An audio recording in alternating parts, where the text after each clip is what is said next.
in the last 6 months, she has become a bit more aware. It's a really tricky thing to navigate as a parent because I want to protect her and I don't want her to think that there are people in the world who don't think that she's amazing. Like, I think she's amazing. But I'm also conscious that part of my job as a parent is to equip her to go out into the world where those people do exist. In lockdown, she's probably listened to more media than she would normally because we have the radio on quite a lot. But I do turn stuff off. So, when the... Does it happen quite a lot that something will come on the radio? Really? Yeah. I mean, not every day, but probably not less than once a week.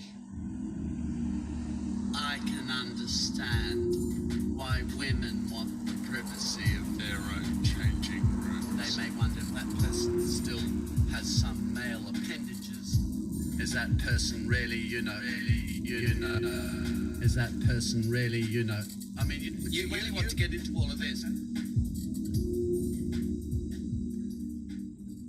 I must have conversations weekly where somebody will have heard something on the radio or they'll have read something in The Guardian, and if the information that they are drawing their experiences of me and my child are full of this misinformation from the media, and that generally is all they've got, then it's really hard to try and communicate with people about my child, and that goes through from kind of like friends and family, but also through to professionals that I might need to interact with, like teachers or medics or swimming instructors, all of those people that I deal with day to day. The media might be the way that a lot of us encounter information or stories about people, places, groups, whatever, that we don't come into contact with. And so that sort of makes it quite powerful. Yes. The function of all different kinds of media is not so much to reflect a reality as if there is some kind of completely objective, materially existing reality out there that we can all agree upon. Rather, the media are representing and making various choices, again, by platform, by format, by genre, that are indeed constructing a set of realities for spectators.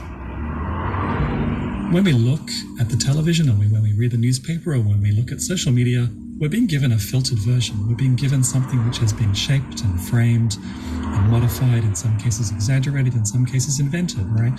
Never, even the most supposedly objective forms like journalism and documentary, are never simply a transparent, neutral representation of a story.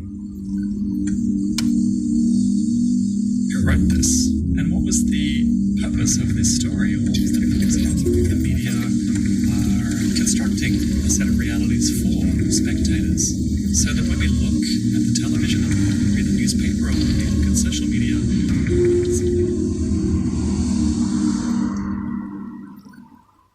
So the first thing is just actually, could you just kind of give an introduction to yourself? So just say your name and your kind of role, or however you'd like to introduce yourself. Yeah, so my name's Robert Payne.